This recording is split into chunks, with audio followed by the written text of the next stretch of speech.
Welcome back, ladies and gentlemen, to Deep Thoughts. Today we're going to cover a very touchy subject, and I'll tell you how this is going to work. If you're a subscriber to this show, the chances are you could do this show yourself, and you have done this show with your friends and family. If you're not a subscriber to the show, this might be really new to you. This whole term might be new to you. This show is going to be about a concept and a mechanism called false flags. You know, these are shows that I do that I hate doing. I hate doing stuff like this because it's negative. And, of course, the way the public works is they kill the messenger. And so no matter what, you know, you put your neck out on the line.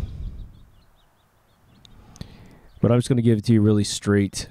There are things called false flags, and what they are, it's your government thinking that they're more equal than you are, that they are better than you are, that they know what's best for you. And they'll campaign because they have a big idea, usually. They'll somewhat campaign to you, I think we should do this. And then you say, well, I don't think we should do that. And they get angry because they're sociopaths and because they're not that smart when it comes to crafting a society that is balanced and happy. And so they create events that are fake. And those fake events cause people to react. And when they're in the reaction phase, we call that in psychology trauma. Like I've always said on this show. When you're looking at something horrific or think you're listening to something horrific or contemplating something horrific, your brain does not function properly. And your brain scrambles for solutions. And the trick of the trade for these false flag operations is that they've already thought up the solution. It's called order out of chaos. It's on the back of your $1 bill. But David Icke said it best. Problem, reaction, solution. They create a problem, you react to it, and they provide the solution. Think about how a sheepdog moves sheep around. You know? The dog barks, which creates a problem and a situation which traumatizes the sheep. They go away from the sound of the dog, and eventually the dog maneuvers left and right behind the pack and gets the sheep either into a new pasture or into a barn, into a gated area, and his job's done. It's pretty cool, right? Now that's a natural thing that benefits the sheep and the shepherd. But in a false flag situation, it is used to design the world. And the shit is out of control. And the less people that know what it is, the more we have to allow children to fly our planes right into the ground. Now, there's all kinds of false flags, and they've been going on forever. I think it's funny. If you want to see a really comical false flag that's fictional, go watch the movie Princess Bride. And there's that little inconceivable guy, right? At the very beginning, they steal the princess, and they fake that she has been stolen by a different faction across the river by tying on a little bit of cloth from the insignia, from the sigil of the opposing army. And one of the guys asks him, "Are you sure we should be doing this? Why are we doing this?" And the little guy says, "This is a long and prestigious career. We are part of a great thing." And the funny thing is that the writers of that show, obviously, of that movie, obviously knew about false flags.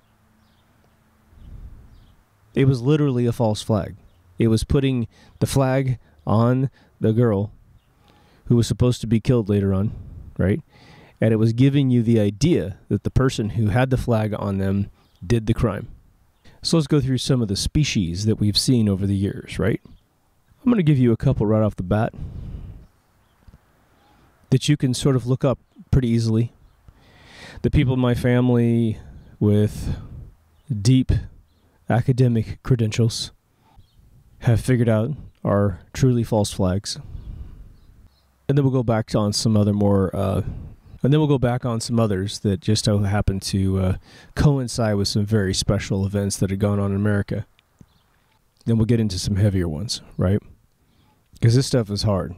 This stuff is hard for some of you to believe, but you need to believe me because it's true. Now, there was a leader in Europe by the name of Adolf Hitler who, honestly speaking, his history is incredibly shrouded in secrecy. But at one point, we were invited to go over to Europe and help defend all of our European allied partners. But we wouldn't do it because we knew that would just kill a bunch of our soldiers. And we thought, well, you know, it's your countries. You defend yourself. And we're xenophobic. We barely participated in World War I, you know. And, you know, I know that a lot of you think, well, we should go over and fight in a war. Man, wars are great. Good for the economy. Strategery. But we wouldn't do it.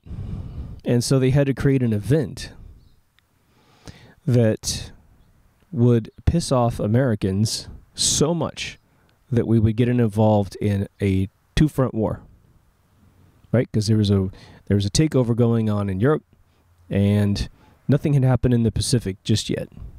So under Roosevelt, you have an embargo put on the Japanese, meaning they are not allowed to pull in a tremendous amount of strategic resources into their country, which are the minimum resources required to run their country. So one of the embargoes involved oil, a very, very important commodity at the time.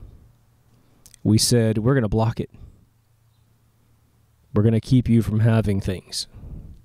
And they put together a pretty massive navy, shipped it down to Hawaii. We had 2 giant fleets anticipating this already, mainly because we just told a country they can't have what they need to survive. So when you push a group into a corner, what happens? All planned. But there were two fleets that were protecting the Hawaiian Islands.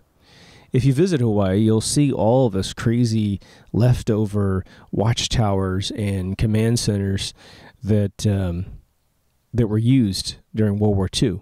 But somehow they completely failed to do anything on Pearl Harbor, December 7th, 1941, right?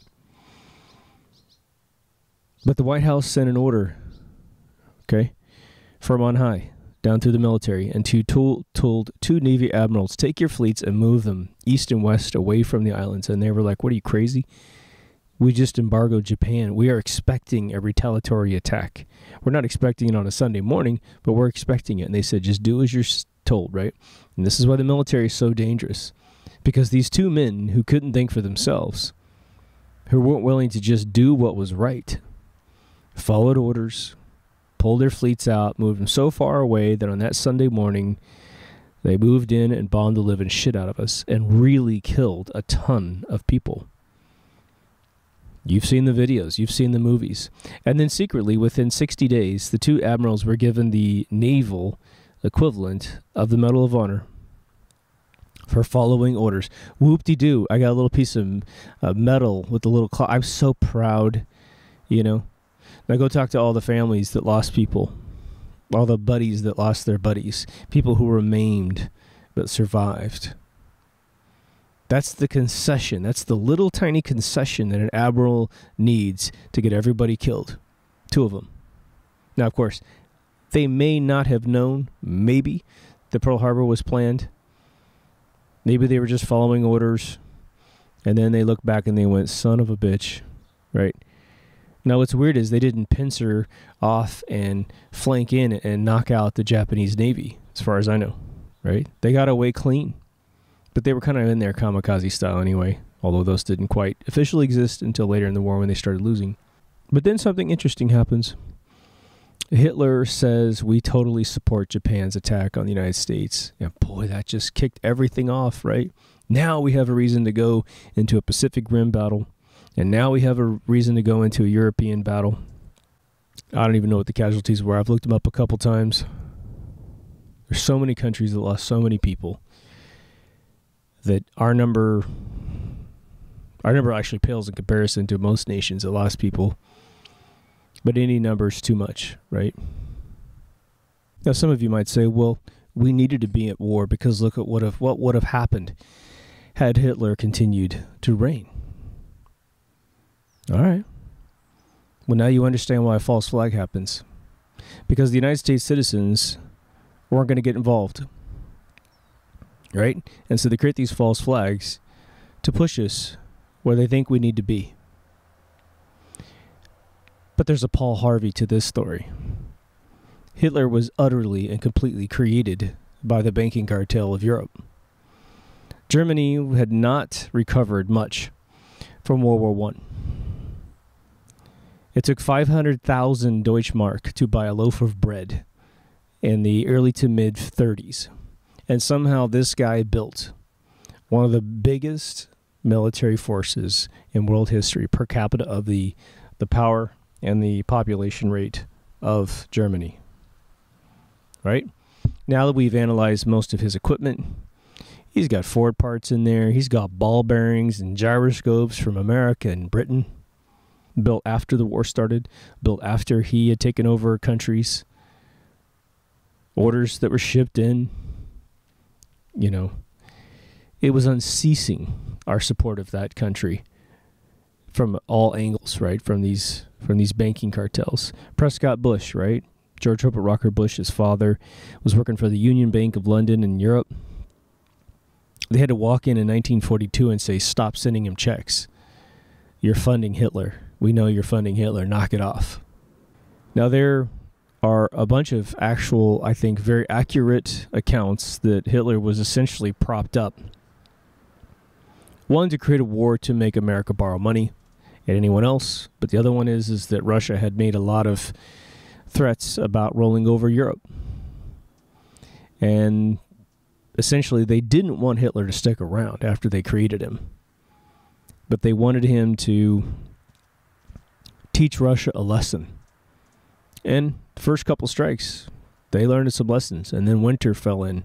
And just like Napoleon, Hitler learned his lesson. Plus, Stalin said, okay, any of you guys turn around and try to retreat during war, I've got other soldiers behind you that will kill you. So to my soldiers, you're to move forward even if you die, because we have to stick it back to these krauts, right, and show them who's boss, sort of thing. And obviously, with Germany being pincered in by, the underground factions, Britain, America, and Russia, they couldn't win. And they lost. So had the banks not created him, had the banks not financed him, had Europe and, I should say Britain and America not facilitated the construction of his army, he would have never been anything. Germany would have stayed in the Stone Ages for quite a while. Definitely would have been manageable. And maybe world peace would have happened. If you want to consider what we have now, peace, which, if you're not Middle Eastern, you could potentially say that, then Germany would have been in the fold, right? So that's one of your first false flags. Something that was orchestrated, and this particular type of false flag, people really died. In the initial false flag at Pearl Harbor, and then you have tons of people, millions and millions of people that died as a result of it and getting us involved in the European invasion of the Nazis, by the Nazis, right? And I know that a lot of you will argue about what the Nazis really were. They were there. We were involved. So that war lasts about 4 years for us. Then it's over. America's happy. There's a baby boomer generation that's created because everybody started screwing after the war, settling down. And then the 1950s, it's pretty much the fear of the nukes. And some more Pacific Rim action, right? Europe is sort of rebuilding. And then the banking cartel comes in and says, well, America needs to be more in debt to us because debt is the only way we control Europe. And you guys are so far away from us that if you told us to really go fuck ourselves, we would potentially lose, just like at the Revolutionary War, right? The last 30 years, the few breaks in between, roughly. About 27 years. They don't want to fight that war again. And we're still like that today, right? America still has the sovereignty of two massive oceans on both sides.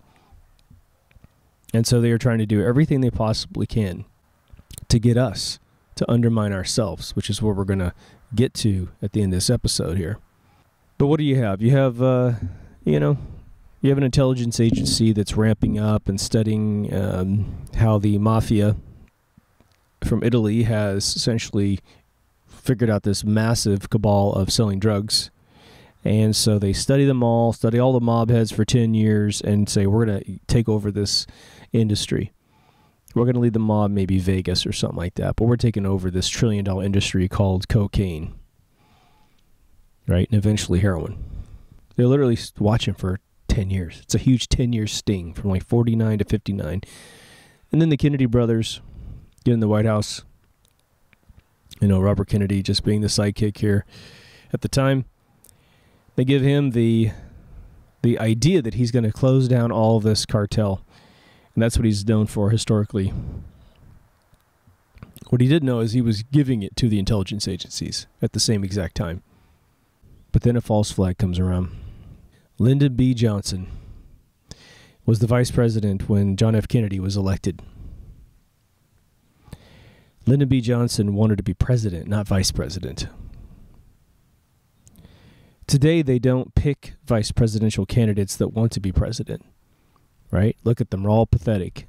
They're so pathetic that no one can remember who the hell the person is, right? If I walked out on Main Street, downtown, my hometown here, and I asked who the vice president was, 50% of the people might get it. But back in those days, they would put two amazing candidates in.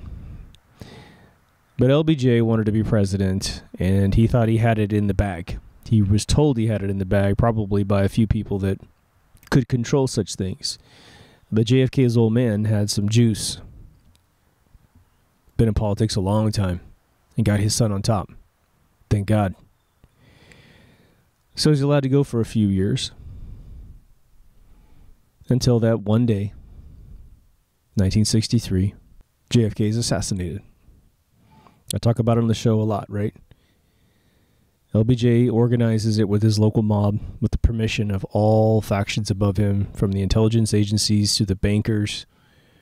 They send in resources from all different areas. Definitely some Cuban people involved, but they're not Castro's people necessarily speaking. Probably some Colombian people too. Who knows? They make some pretty amazing killers down there.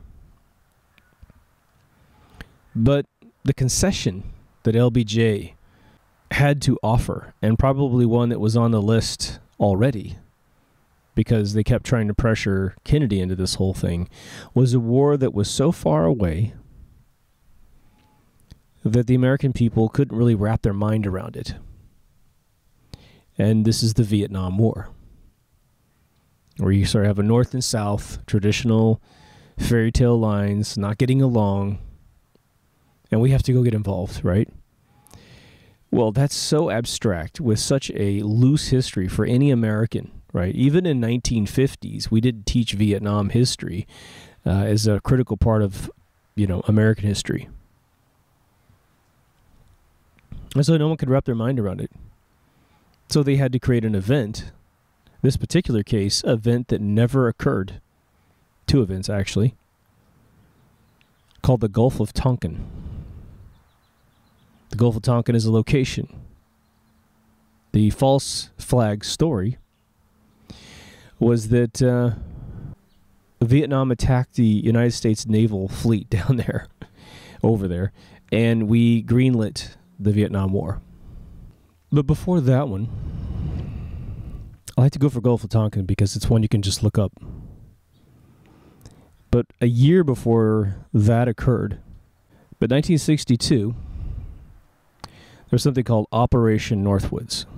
In March of 1962, before the Gulf of Tonkin, we had a situation where Fidel Castro, at the switch of the 50s to the 60s, had overthrown the Cuban government and told America that if we helped him, he would be favorable to us for trade, for everything. And then he takes over the country, and he flips us two birds and says, screw you. This is mine. There will be no deal with you. Well, that really pissed off the State Department, pissed off the intelligence agencies, understandably, right? Because we'd helped him. It was the first coup de grace of taking over South American countries. And the idea was that they wanted to take over the entire continent, both North and South, and sell it to the bankers in Europe to control. So Cuba was one of the first experiments. They found this Fidel Castro, and he wouldn't play along. And when we tried to go in and invade him, even conversationally speaking, he went and signed a deal with Russia, who dropped off a bunch of bomb-looking things, a bunch of nuke-looking things from satellite, or I should say from high-altitude plane photographs. And so we backed down. This little plan was hatched by the intelligence agencies to overthrow Castro. But it was a problem because he's on an island. It's pretty defensible. All right. And so they had tried to do it secretly with little militias trained off the coast of America that they were going to ship over there to take him over. President Kennedy didn't want us to be involved with such a thing.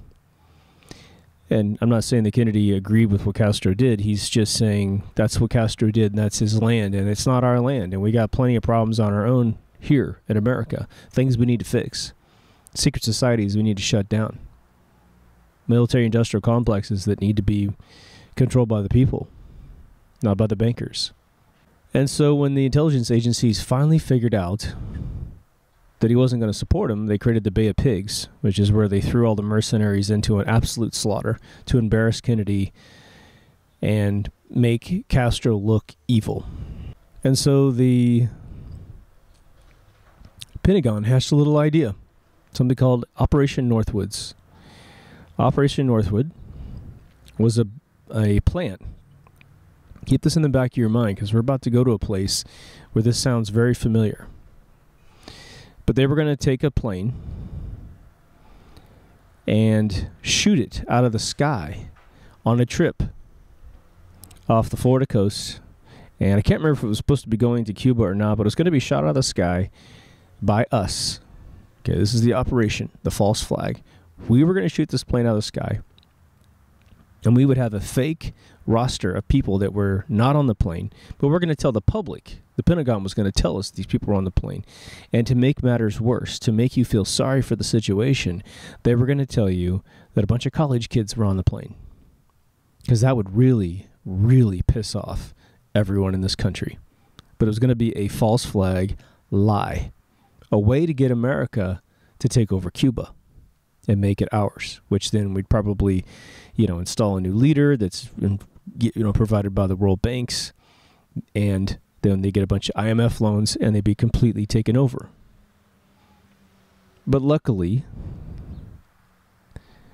pardon the pun, the plan was shot down, and it didn't occur. But then Kennedy's assassinated, and we get another situation going, which is Vietnam, like I said. Now, Vietnam lasts a little over 10 years, kills the living crap out of our people, kills a ton more of their people. We finally lose a war, technically speaking. We finish up the 70s, we finish up the 80s, and everything's looking great. And then we have a little Desert Storm problem. Saddam Hussein asks the State Department permission to invade Kuwait. We give 2 thumbs up. He invades Kuwait, and then all of a sudden the Saudis disagree with our decision. We ask him to leave. Obviously, he says, look, man, I asked permission here. Now I'm embedded. And so we have Desert Storm to wipe him out. But we don't go after Saddam because he's an asset of ours. But 1993, something happens to the World Trade Centers. A bomb goes off. I believe it was on the 6th floor. So what's the official story? What's the official story of that day? Some Arabs, extremists, build a bomb, rent a van, stick the van in the World Trade Center near the edge of the building. It's a big bomb. And it blows up not only the floor it's on, but it structurally screws up, I think, about 3 floors. Goes all over the press that terrorists attacked the World Trade Centers, 1993. A couple weeks later, on the 7th page of, I believe, the New York Times, I believe that's correct, there was an edit to the story. The FBI was actually conducting a sting operation, is what they said. The FBI actually built the bomb, is what they said in the article. The individual that delivered the van and the bomb was an FBI asset. The FBI said in this article that they accidentally built a real bomb instead of building a false bomb for the sting operation, right? So you show intent to commit a crime and you can go arrest these people, right? Nope, they built a real bomb. And oddly enough, the contact, sort of the liaison double agent sort of thing, not really a double agent, but this Arab guy who tries to go back and get the receipt, get his refund or something for some of his insurance or something on the truck, who gets busted at that point. He testifies to the fact that the FBI had told him where to park the van. The whole thing was a sting, right? But where did the FBI tell them to park the van? Well, the World Trade Centers are extremely resilient buildings that would have never fallen due to an office fire. Okay. All right, I've got friends of mine who are friends with the Japanese guy that designed the building. I'll get to that when we get to that. But the dude who was the liaison to the FBI realized that they wanted that van to be parked right at the central column. I believe it was the 6th floor. Could have that wrong, but I think that's it. The guy was worried that a bomb that close to the central column might structurally damage the building in a way that it might fall, but at a minimum, it would kill a lot more people. And so he changed the map himself to park it over by a window. Now, you can contest that all you want, but the retraction and the edit to the information was printed, I believe, within 2 weeks. I've seen the article. Alex Jones used to link to it a lot. Back in the day, I never realized that some of the stuff would be sort of hidden. But go look that up if you have any questions, right? It's sort of a cryptic article, but it's actually right there. A lot of these things are just right there in front of your face. So our intelligence agency, the domestic one, the FBI, claimed responsibility for building this bomb, delivering it to the people. They said it was supposed to be a sting, but all those guys walked away completely safe. Every single one of them. They parked a van, it had a timer in it, and they left, and it blew up. People, I believe, were murdered in that situation, right? That's your taxpayer dollars creating a terrorist event. Now, accidents do happen from time to time. I'm going to go to an accident that happened. And it was never blamed on terror, ever. Some of you remember Flight 800, TWA Flight 800. I was up the night that this plane flying over New York City was shot out of the sky by a missile. The Navy was said that night, within minutes of this being on the air, they simply asked questions. The press did their job, did journalism, and they said, oh, the Navy says that the Navy are in the Bay right now, and they're conducting missile experiments, or missile tests, right? Testing, excuse me. Like, they're training, missile training exercises, I should say, right? Some poor group of guys fired a missile and hit a commercial airline right over New York City.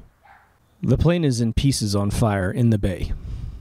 And the Navy's just driving right past it saying, oh, well, it's not our jurisdiction to help people. Now, obviously, most everyone thinks that people would die falling out of the sky, and they would be correct. But they said, oh, they wouldn't even help identify anything because they were leaving the scene of the accident, that they accidentally made a mistake and shot a commercial airliner out of the sky. So how do I know that that was the case? Because it was never really reported that way, right? I met a guy who was responsible for, he had a 30-year career, and he was responsible for, and still is to this day, assigning jets to their emergency landing paths. So if a plane ever reports a mayday, ever has a major sickness on board, any medical emergency with any of the staff or the passengers, he's the one you call, and he figures out, based on your fuel, where you are on the map, where you can land. He said the government swooped in that night because he was working that night and gagged everybody because they had blips of a missile going up and hitting that plane. They had proof that a missile killed everyone, right? It was an accident. It was a straight up accident. And we haven't had anything like that in history. But that was the accident that was covered up. All right? I think that was like late 90s. I want to say like 97 or so. So not every single thing is a false flag. But little did we know the biggest false flag of all that would change the entire world was only a couple years away. Now, I've had tremendous request counts to cover this next subject. And I've been very standoffish about it because it's acidic as hell. And for those that are unable to deal with the science of it, it's a really tough subject. And that's the subject of September 11th, 2001. There is an organization called the Engineers and Architects for 9/11 Truth. And that's really where I'm going to lean on you to go find your evidence. But what this organization has done is look at the structural mathematics of the World Trade Center construction and the structural ramifications of planes hitting the World Trade Centers. They look at Building 7, which, people that don't know, this is a false flag. They don't even remember a third building falling that night. They also cover the physical damage that was reported and photographed at the Pentagon. And they say this is 11,000 PhDs, master's degrees, and bachelor's degrees in all applicable sciences, from structural engineering to architecture to metallurgy to physics to aviation, everything. They have the de facto brain pool to back what they're saying. So if your buddy's got this impression of what's true, these folks have the ability to go into a court of law and prove that what we were told that day could not physically be true.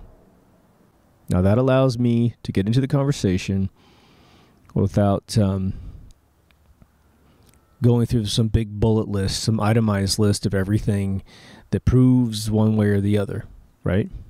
Just go look up that one organization. I will tell you that Geraldo Rivera was, probably for a decade,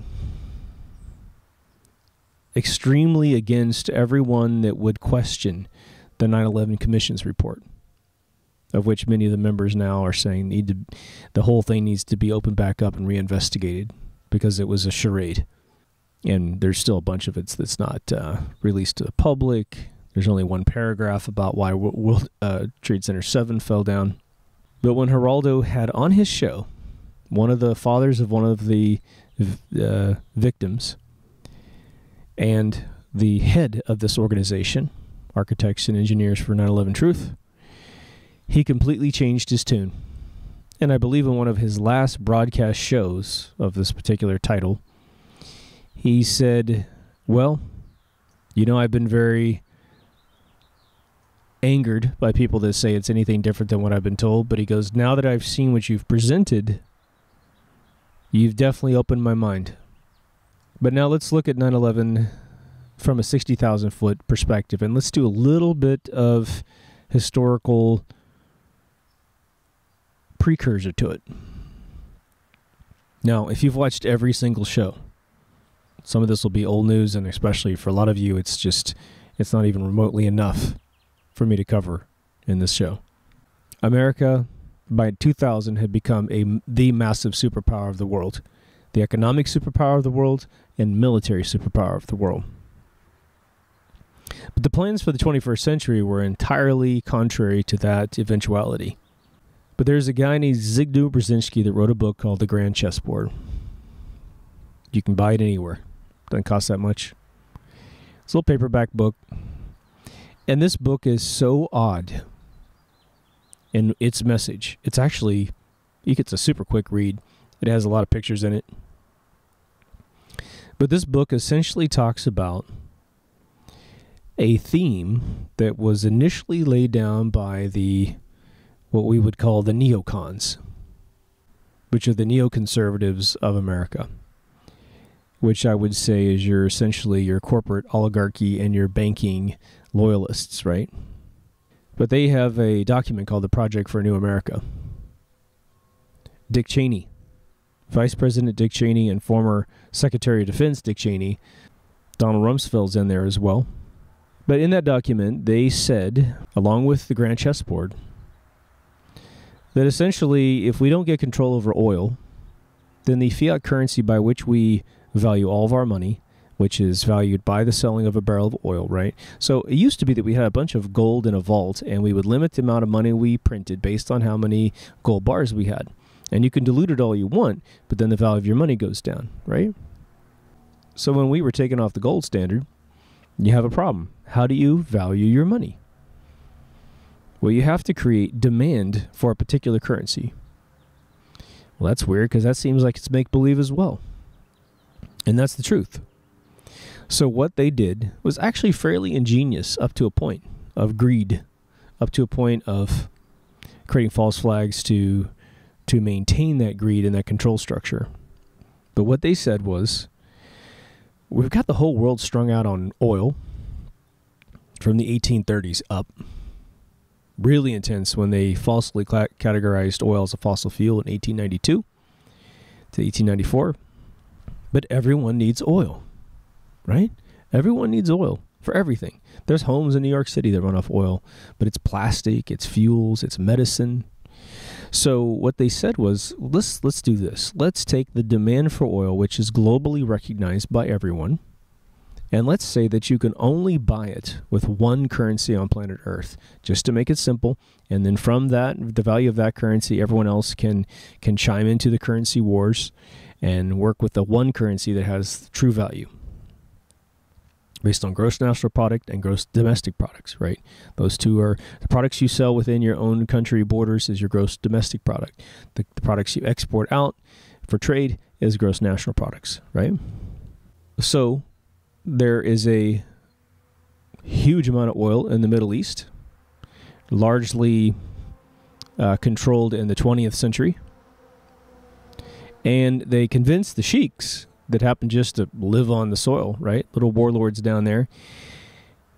We want you to sign this piece of paper. We're going to form a cabal of you guys called OPEC.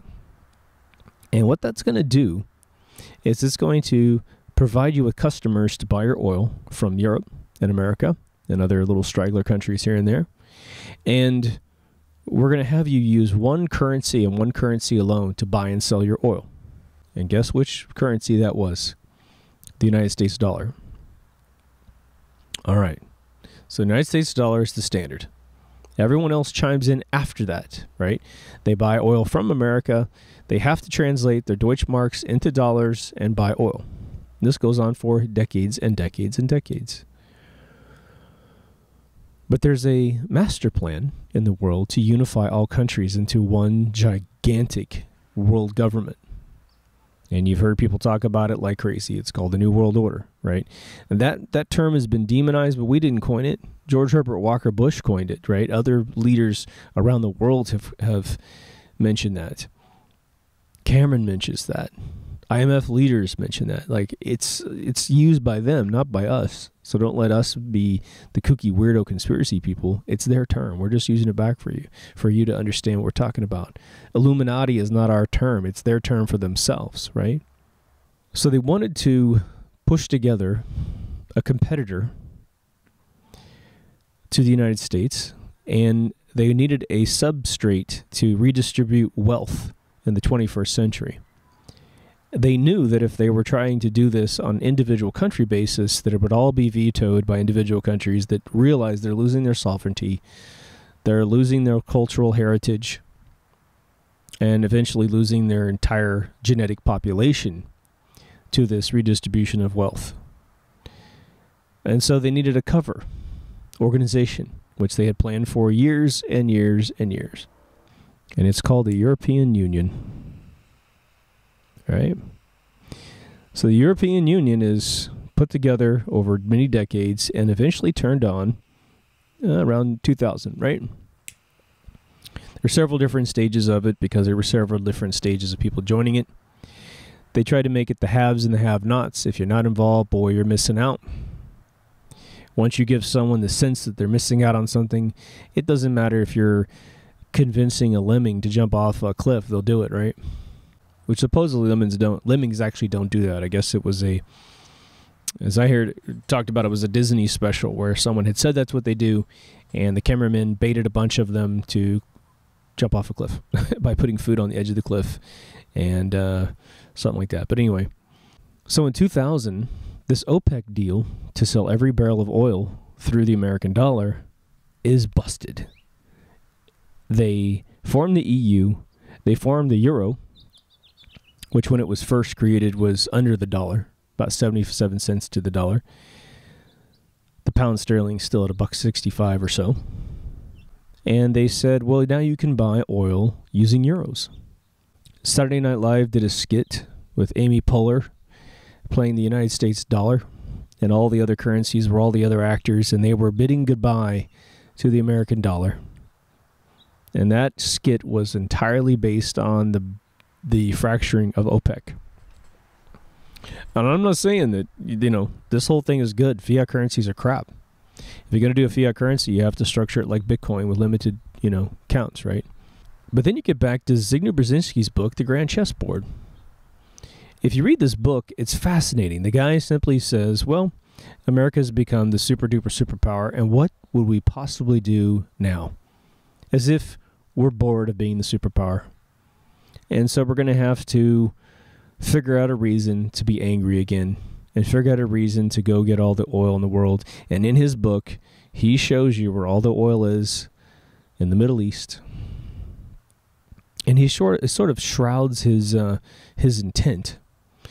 But he essentially says we're going to have to go after it all. And this is before the OPEC deal's actually technically cracked, right? But when you fold it all together, you're like, oh my gosh.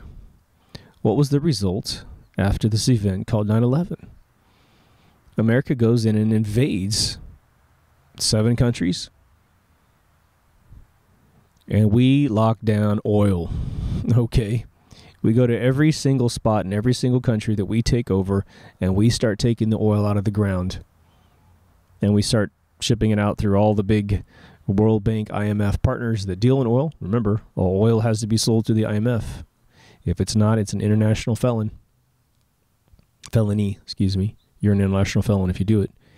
I'm not sure how that governs Chinese people, Russian people, but I knew a guy that used to sell tankers. He used to broker tankers of oil, and it was still, to move a tanker from Russia to China, you had to go through the IMF. It's really strange if you're getting it from those regions of the world. But it's serious business. Now, 9/11 will remain, for quite some time, the largest false flag in world history. I think it is the largest false flag in world history to date, and I think it will remain that for quite some time. They have succeeded 100% as a result of this event. But let's go over what the event ended up doing to the freedom in this country, because they've done more and more of these things, smaller ones, increasing the demographic, emotional theme of the events to get you to react, one that just happened recently. Right after 9/11 happened, the Patriot Act comes around, which I've talked about several times. I'm about to repeat myself because I mentioned this in a couple of recent episodes I have in the queue. But this document's ready on day 1, right? It's passed by the end of the year. It guts America's freedoms. Remember, America is a big problem for the banking cartel families of the world because we have a Second Amendment. And if you haven't gone back to seeing the gun control episode, it goes like this. And I sympathize with anyone not in America. This isn't about a cowboy thing. If you've given away guns in your country, and you're a first world country in this world, and you're an ally of the United States of America, the purpose for guns, our Second Amendment over here in our Constitution, is still protecting you. Because think about it. If you were a country in Europe or Australia or any of our partners, and your country goes into full tyranny swing, they martial law you, they curfew you, they do something crazy, something absolutely non-Magna Carta, your brothers and sisters over here in America would come and free you. And we would be able to come and free you because we have guns, 200 million guns plus, and 12 billion rounds of ammunition, something like that.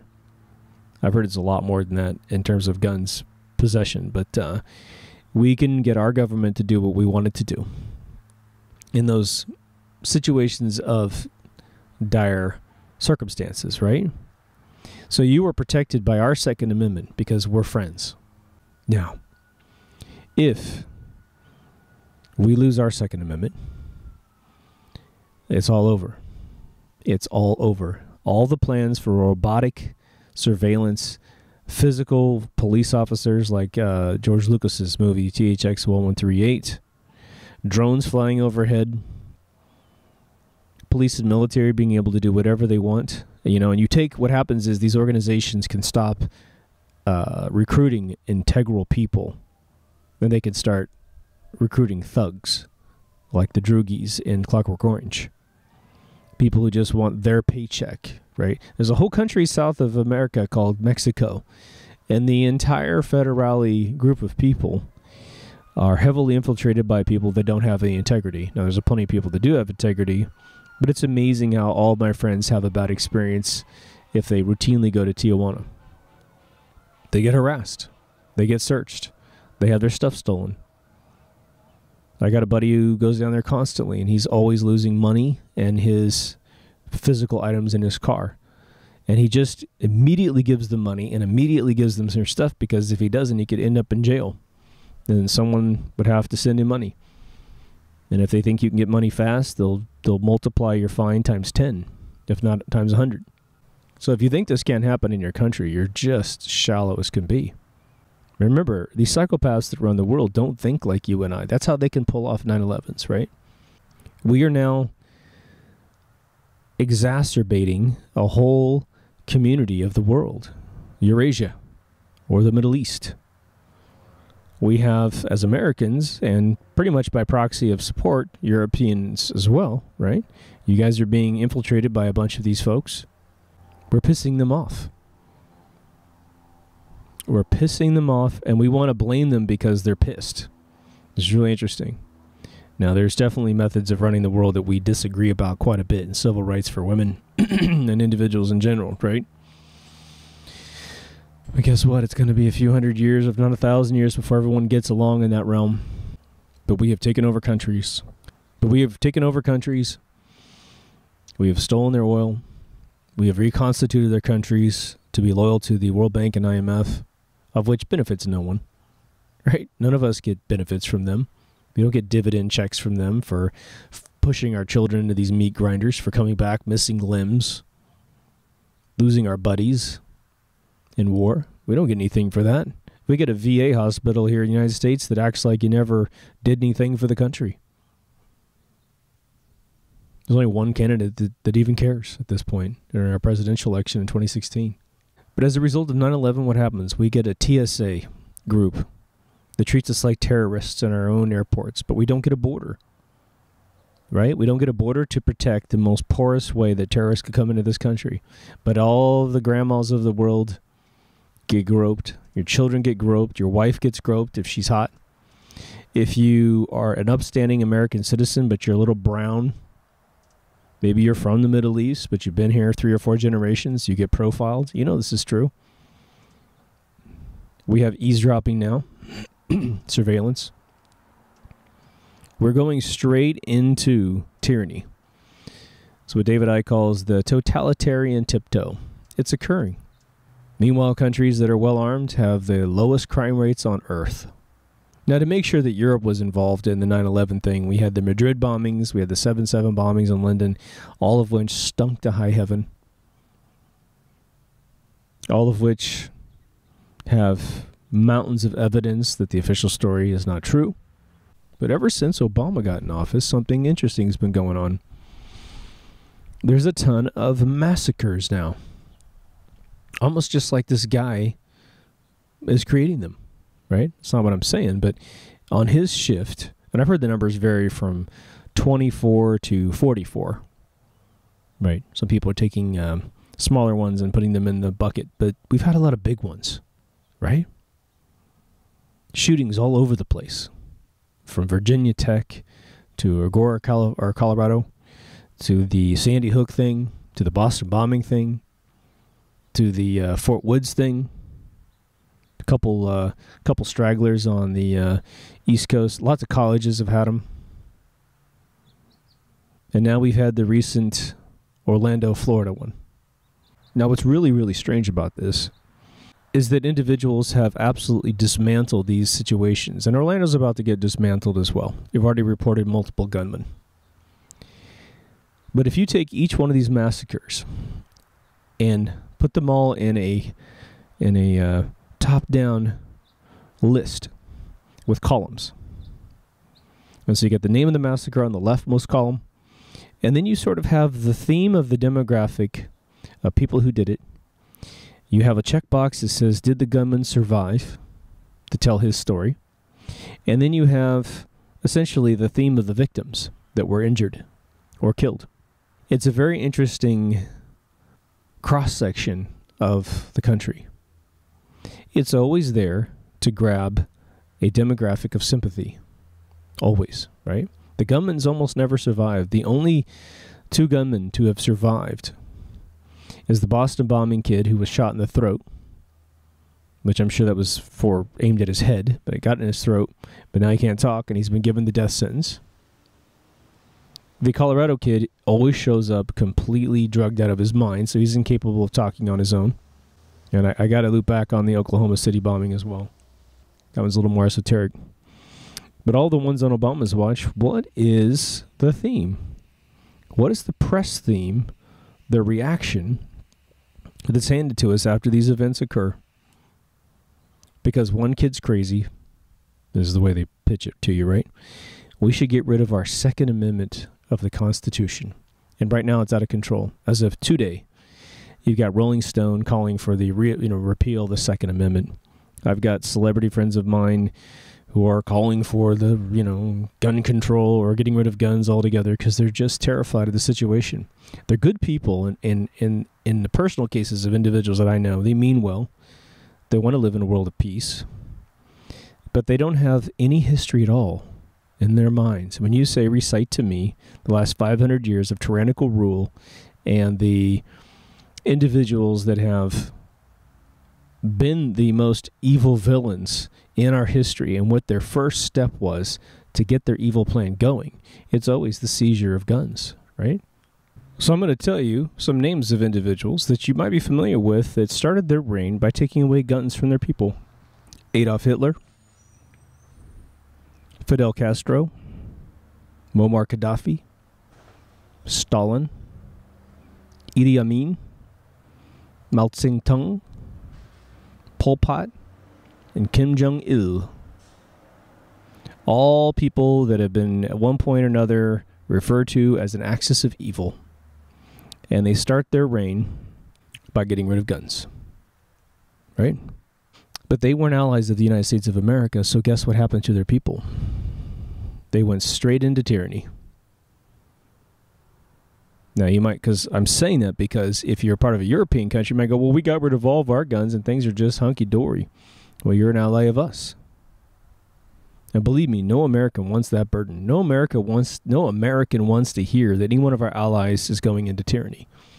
That we have to, again, push all of our kids into some crazy war to free you. But that's not happening, right? Because they're not stupid.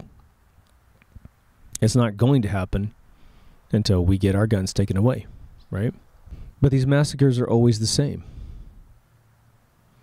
Lone gunman responsible for killing inconceivable amounts of people. In this Orlando, Florida thing, you have supposedly a nightclub full of gay men. This guy pulls out a gun. Of course, they're blaming it on the AR-15. And he shoots individually 50 people and wounds a bunch more. Equally, more than 50 people. Now, I think that the The average American buys that story because they don't have a lot of experience with gay men, right? In Los Angeles, they're everywhere. I used to live in San Francisco. You know, a lot of people working in those areas are gay, openly gay, no big deal. But the idea, I think, is that gay men are weak, and that's how this guy was able to get away with so many murders, right? There was very few weapons on Earth, and very few gunmen on Earth that could pull the trigger 50 times and hit 50 people, let alone all the other wounded things. These are fatal kill shots, right? In my experience of seeing proud gay males in San Francisco especially, is that, sure, you'll get your smaller gay guy who's maybe terrified when a gunshot goes. Everyone's terrified when a gunshot goes off because we're usually wearing earplugs. It's a very deafening, traumatic experience. But I will tell you this. I'm willing to bet if this was a real situation, exactly as they said, you've got lots of gay guys that are massively huge, muscular human beings, and they're not afraid of a guy with a gun. And they can knock you out in a single punch. Easy. And they're not afraid to be heroes, just like anybody who's straight, right? That's all a bullshit misconception about gay men. This guy would be tackled, and this guy would have his face caved in by gay fists punching him out, right? Maybe they'd be a little more sympathetic, because maybe they have more of a feminine gene to see the other full three-dimensional side, but I don't think so. I think that they are men, and they like men. There's plenty of, like, what do they call them, bears? Big people, right? This guy would not be able to kill that many people by himself. And so then we get to the news that there's multiple gunmen. The people that were surveyed who watched the situation said there's multiple gunmen, and there's almost always multiple gunmen. Or there's no killings at all. Now, nobody knows. It's too early to know what's gone on in Orlando. Some of these false flags happen, and very few people get killed. If anything, just the patsy gets killed, and they fake all the other dead bodies. And I know it sounds crazy, but you got to look up some of the Sandy Hook videos that are pretty damn conclusive, right? But now it's all about gun control, right? Hillary Clinton has already said on camera several times with a big shit-eating grin that she's going to take away all the guns. Now, she won't be able to do it, but she's going to try. Just like her predecessor. What is it, Iceland? 1 in 2 people have a gun. It has the lowest crime rate in the world. That's a little tiny island. But I think that's interesting, right? Now, if you watch my episode on gun control, I need to repeat something here, right? Americans get a false classification about being these gun-toting, gun-happy cowboys, sort of from the late 1800s, right? We'll shoot you for snoring. Or something like that. That's absolutely positively not the case. There are so many legal gun owners here, and no one pulls a trigger on their wife. No one pulls a trigger on their best friend or their buddy they're having an argument with. The neighbors play the music too loud. There's not slaughters going on. People understand that this is a fatal device. But the notion is that somehow you can outlaw guns, and that helps. But that's just one step closer to peace in this world. All right. Well, all your politicians have them. They have them as their own personal concealed carry licenses, and they surround themselves with people with them. Every time there's a gun confiscation in any one of the cities, all of a sudden, gun sales to criminals go way up. They start selling crates of guns. Because somehow the people that confiscate the guns are not melting them all down. They're selling them to crime syndicates on the back end. Because crime syndicates are willing to do anything that they're paid to do sometimes. Right? So criminals will absolutely always get a hold of guns. Always. No matter what country you're in. Like I said, I was in London in 2000. I think it was around June. And I got off the plane, and I needed to stay up. So I wanted to see a couple of museums, and so I ended up walking around London. Man, it wasn't... I walked out of the... it was a London museum. After I was done, I just started walking around. I passed a pub. There's a sign on the ground, one of those V signs, sandwich signs, right? And it said, be careful walking around this park at night because a woman was shot and killed the night before. Or, sorry, within that week or something like that, right? But it was really recent. And I thought, wow. In a country without guns, I got a sign warning me about people with guns killing people, right? There used to be a lot of government-sponsored studies about the population of armed citizens and the crime rates. And all of those programs have been shut down so that we can't know. Used to be those kind of numbers be published all the time. From police stations to, government agencies that aggregated them all into one giant report. Those are being turned off systematically to make sure you can't prove in a court of law that gun possession does reduce crime. But there's an added extra element to this recent gun grabbing massacre formula. Thankfully, right, it goes away in about a week to 2 weeks. Whatever they do, no matter how horrific, because we've seen so many horrific situations, we don't hang on to it as much as citizens, which is good. But there's a lot of people who don't pay attention to politics at all, that come out of the woodworks to express their well-researched opinions, right? Which basically means they've done no research. And they want to step out of the shadows of complete oblivion and say that they have the drop with their reactionary, trauma-programmed mass media opinions, right? All they're doing is repeating what someone else told them to think. And they want to take away your rights. The Constitution of the United States has 10 Bill of Rights. That's where we get all these amendments from, right? The second bill is the right to bear arms, which is to protect us against tyranny, not to hunt. All right? I've said it a million times on this show. Everyone hunted when the Constitution was written. No one was trying to protect the ability to shoot an animal. They were trying to protect us against the uprising of the government against the people. And if you think that formula is never going to happen, you are insane. Elon Musk, the guy's telling us that the evolutions in the next 5 years for artificial intelligence is terrifying. I recently bumped into a guy that knows Elon and hangs out with him, and he just repeated the same thing. He goes, dude, they showed me. And he won't tell me what it is. But he says, it's terrifying what's coming. It's terrifying because it's tyranny, people. So the gun grab is trying to commence prior to the tyranny arriving. And policed robots are already on the internet. You can see them. Now, so far, these false flags are simply strategically going after guns. And they're going to do it in waves, right? What they want out of our hands is the weapon that's comparable to the military's weapon. Which, again, I don't think we got to worry about the military or the police. I really don't. They're delusional if they think they're going to do that. But if they pass a law that says you can't have them anymore, there's going to be a river of blood running into both oceans in this country if anybody tries to do it. It's just going to be that intense. The population of America will adjust considerably. And good luck fighting a war without any guns. If you're a gun grabber, good luck. Good luck taking a gun away from somebody when you don't have one because you don't believe in them, right?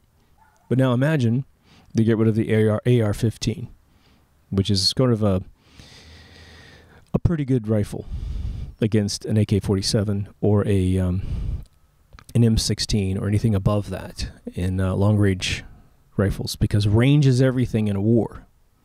If you got this pistol and you got 1 million rounds, well, the guy who can see you half a mile away has got your head clean off your body before you can run up to him and shoot him at 50 feet or whatever, even if you're really good at a pistol, right?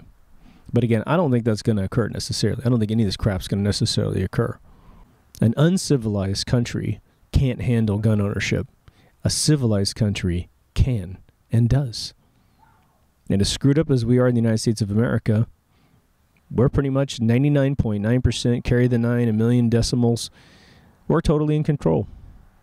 The official stories of all these massacres are talking about kids on too much pharmaceutical drugs, if you want to go with the official story. So, hey, why don't you pass some laws on the pharmaceutical companies? convincing everyone to take a drug to get over life.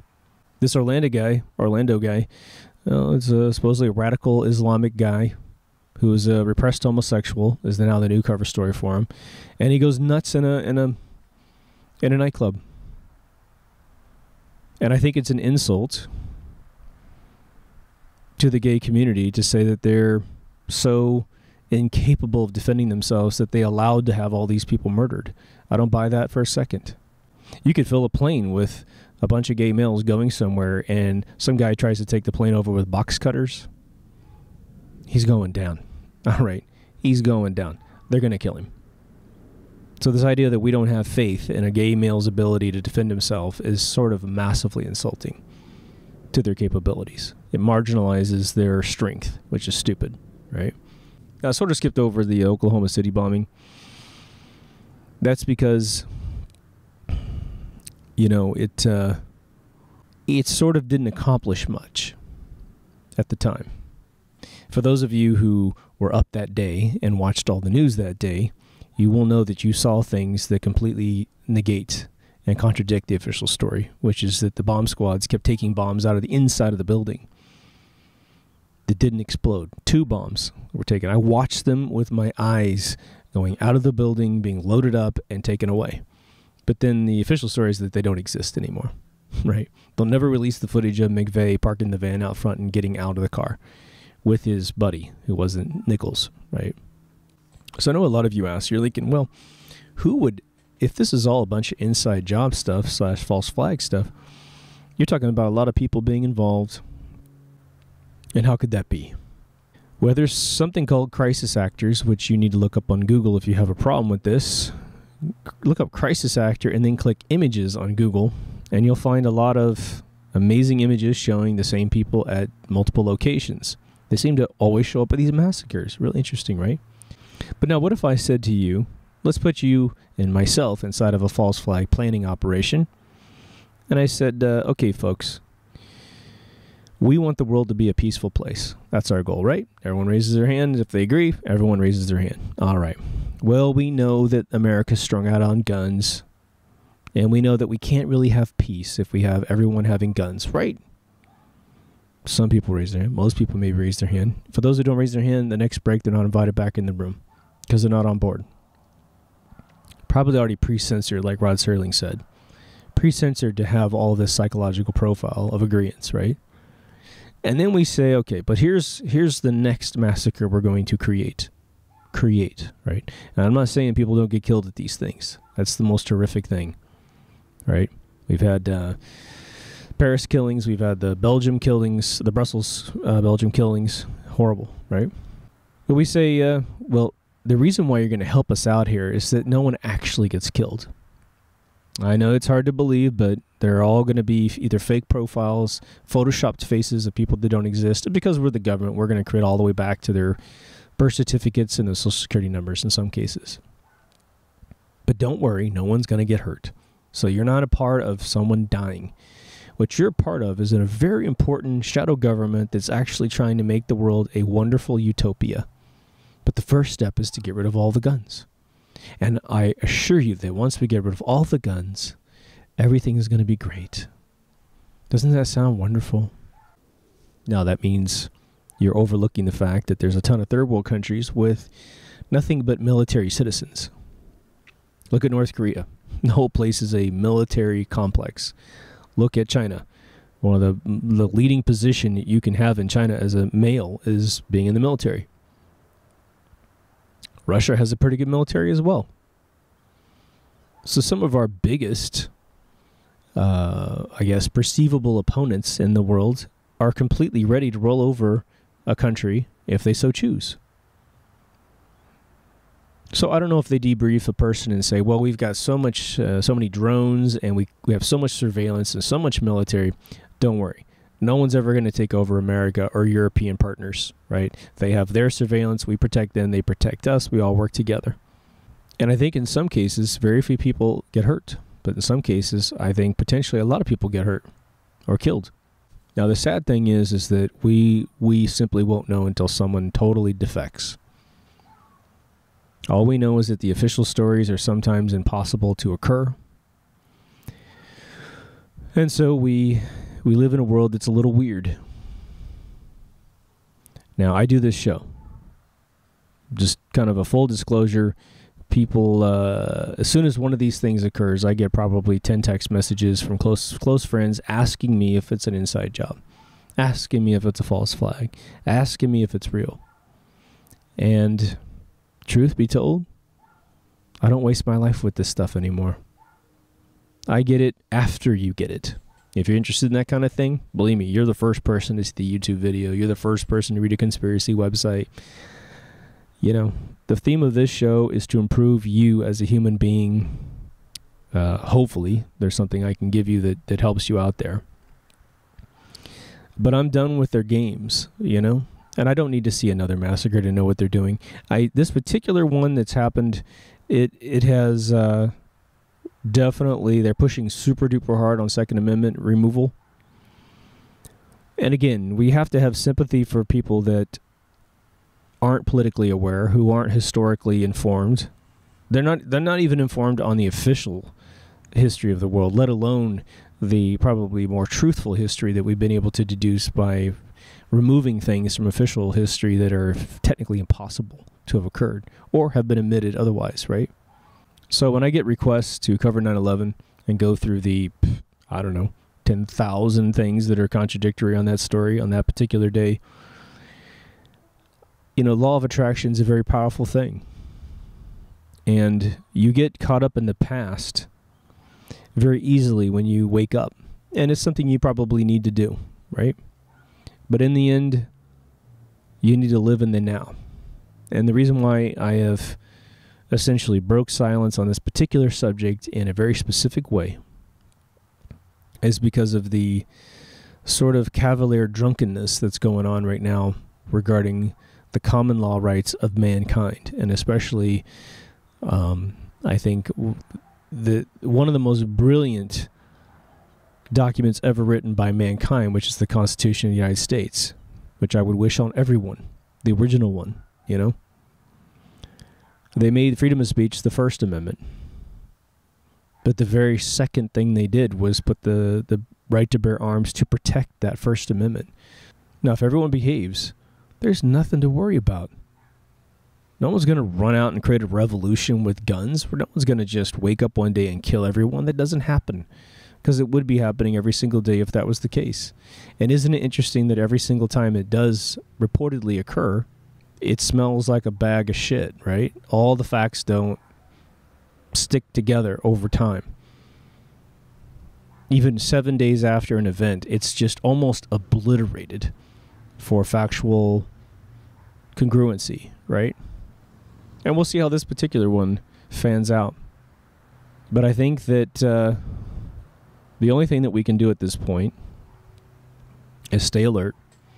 Remember how some very smart men who lived in utter tyranny for the majority of their lives, right? The majority of their lives fixed the problem for the very first time. You know? And just leave you with this one piece of information here, because I'm going to get a delay here with this about the mow next door. But when the ruling class come after you really, really hard for what you're doing something right. The Constitution of the United States, especially the Second Amendment, with the Fourth, the First, Boston bombing, the Third, when those are being violated by design constantly, we know that that's the right thing for mankind. Because people that do not care about you at all, that give you cancer, right? That send you off to wars that have no benefit to you whatsoever, to put millions of cameras all over your world to survey you. When those factions are against these guidelines of humanity, we're doing something right.